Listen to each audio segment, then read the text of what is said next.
এটা আজকে আমি বিয়ে বাড়িতে পরে যাব। এটা তাড়াতাড়ি করে সাইড করে রেখে দিই, নইলে ওই কুচুটে ননদটা দেখতে পেলে শাড়িটা নিয়ে চলে যাবে। বৌদি শোনো না,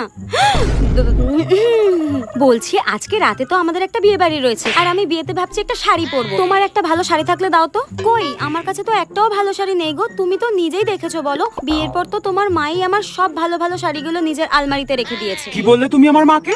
তুমি নিজেই আলমারিটা দেখে নাও, আমার সত্যিই কোনো ভালো শাড়ি নেই গো। ঠিক আছে, দেখছি আমি। হ্যাঁ বৌদি, তোমার পেছনেটা কি গো? কোথায়? কিছু নেই তো। ওই তো পেছনে, ওই তো ডাইনিটার সব দিকে নজর থাকে। এইটা কি সুন্দর শাড়িটা। এটা আসলে কালকে আমার মা দিয়ে গেছিল। আরে দেখি শাড়িটা, দাও দেখি। ওয়াও, শাড়িটা কি সুন্দর। আর তুমি ইচ্ছা করে লুকিয়ে রেখেছিলে না? ডাইনি, শাড়িটা দে বলে দিচ্ছি। যাই হোক, শাড়িটা আমি পরে যাবো বিয়ে বাড়িতে, তুমি অন্য কিছু পরে যাও। লুকিয়ে রাখা ভালো লাগে না। কুচিতে ননদের মনে হয় গলাটাই টিপে দিই।